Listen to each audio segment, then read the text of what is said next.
Have you ever felt like your voice doesn't match how confident you are? Maybe you're preparing for a presentation or a job interview, or just trying to speak up in a group, and suddenly you're second guessing your pitch or your volume or your resonance. So in this video, I'm going to talk about how to use breath support and vocal technique to speak in a way that sounds both confident and feminine, if that's what you're going for. And I'm also going to remind you why your voice is already valid no matter what. This can be especially helpful if you have been working on feminine voice training. Public speaking is very stressful. Isn't it second only to fear of spiders?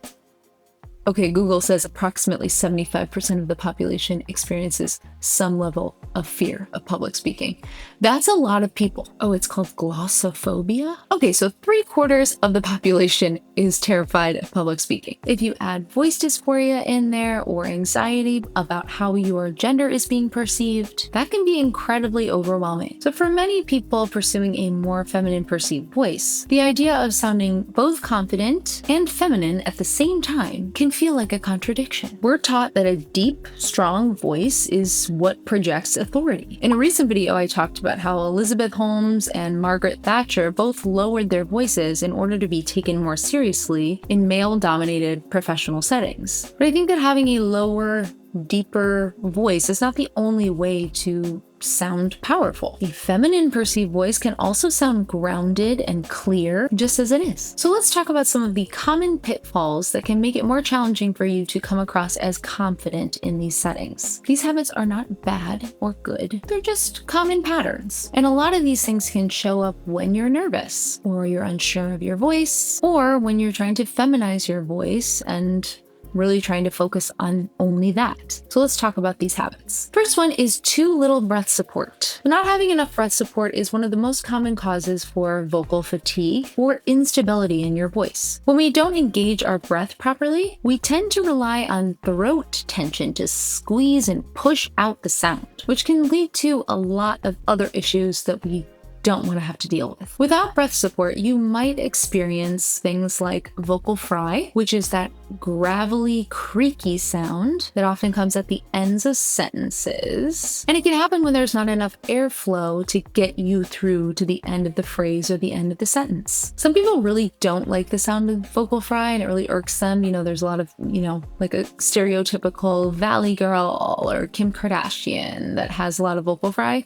So it really can be just a habit, like a way of speaking that's just a habit. I just kind of talk down here. And there's nothing wrong with that. But if you're in a public speaking situation, you want your voice to be heard, you want to sound confident, more breath flow through your voice is going to help eliminate some of that vocal fry, which can be harder to understand. Too little breath support can often lead to speaking too quietly. Without enough air or breathing from the right spot or managing your breath properly, it's harder to project your voice. Again, you might start to squeeze and use these muscles in here rather than using your abdominal muscles to support and manage your air as it comes out. A soft voice can be lovely. There's nothing wrong with a soft voice.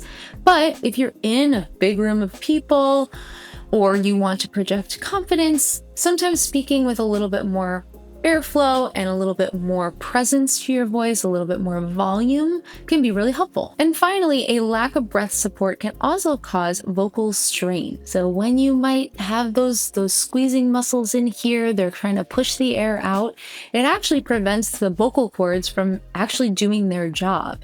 So then the vocal cords get a little bit funny. They stop working properly because all these other muscles are doing all the things that they're supposed to be doing. So the fix here is to work on your breathing, work on your breath support. So you want to learn to engage your abdominal muscles and to not bend over when you're breathing out.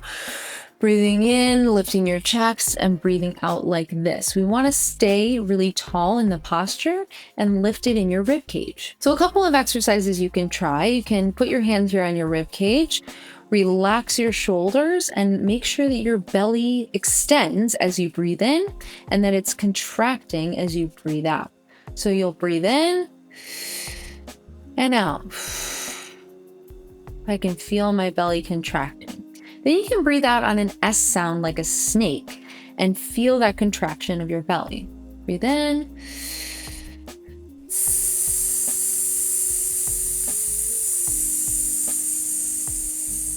all the while staying really tall so you're not bending over and collapsing. So then you can take the same concept, which might take a while to master, and apply that to some phrases.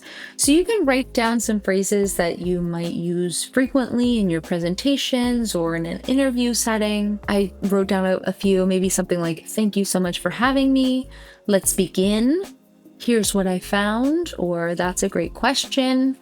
It's going to be different for everybody. So a couple things there. So I can then apply that. I'm going to breathe in.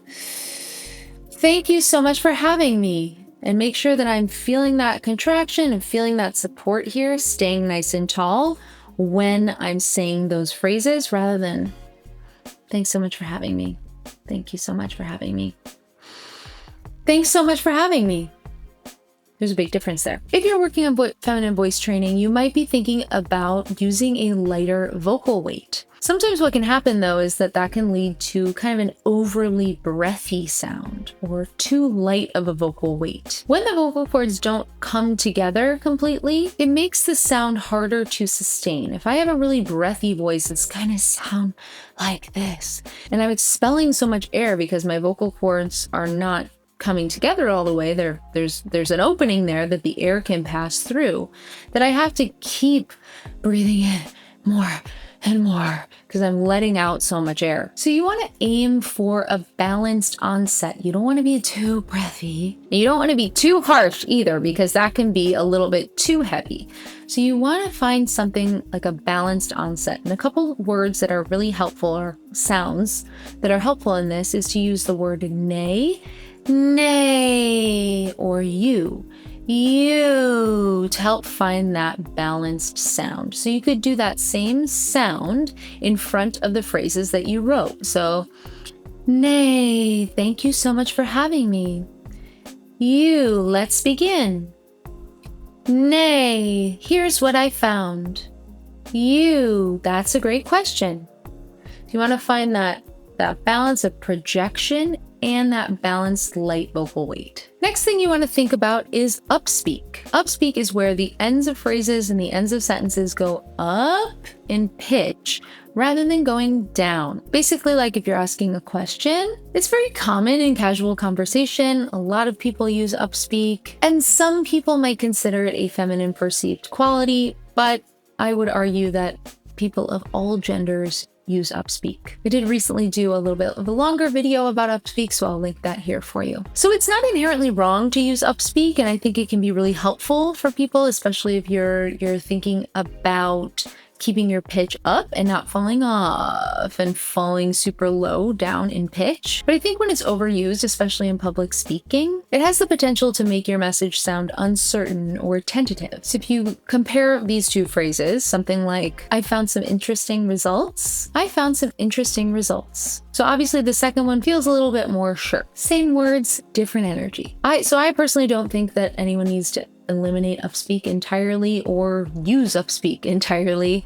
I think that you've got to find a balance, but just to notice when you're using it maybe a little bit too much, how it can be perceived. Next, let's talk about intonation. In feminine voice training, we work on moving the intonation up and down and having a little bit more movement in the pitch. It can oftentimes make a voice sound really a lot more natural. But sometimes, especially depending on where you are pitch-wise, I think it can have an element of being a little bit too sing-songy or a little bit young sounding, like if I'm moving up and down and my pitch is up and I'm a little bit bright. I would say that feminine voices do generally use more pitch variation to emphasize things, but there's a balance. So you can use a pitch app and use the graph feature to see how much movement you're getting and whether or not you like how that sounds when you're moving high or low. But on the flip side, speaking with too little intonation can make you sound monotone and flat, which is not always the most interesting thing to listen to. So a monotone voice can come off as like bored or, not engaging. So you want to strike that balance of movement and sort of finding your natural inflection, especially with key ideas or when you're changing topics or when you're engaged maybe with an audience. You got to find what works for you and feels authentic. So I want to pause here just to say that all of these ideas are just ideas. These are not, I'm not saying you must do all of these things. I'm saying these are just some ideas you can take a look at Do I like how much intonation I have? Do I need a little bit more breath support? Would I like to be louder? Do I like how I'm perceiving my own voice when I listen back to it? And remember that however your voice sounds, your voice is valid, your brain is valid. You got a lot of cool stuff going on in your brain. I know you do. So even if your voice feels a little bit shaky, know that that does not mean you don't know what you're talking about. It just means you're a little nervous. So I think one other thing that can help is thinking about your posture and the way you're holding your body. If you're standing up tall, shoulders back, I think that's going to, obviously that's going to lead to better breath support and a more confident sound because you have access to more breath in your body. If you're kind of hunched over like this, you're literally going to have less room for your lungs and your organs to move around. Confidence grows with consistency, and the more you work with your voice, the more natural it starts to feel. So you don't need to choose between having a feminine voice or having a confident, powerful voice. You got to figure out what makes you feel good. I hope this video was helpful, and if it was, please hit that like button and subscribe to my channel for more content like this. I'd love to hear from you below in the comments if you've got some experience with public speaking and what that was like for you. If you're looking for more guidance, I've got some resources linked below for you, so don't hesitate to reach out, and I would love to help you with your voice. Thank you so much for watching, and I will look forward to seeing you in the next video.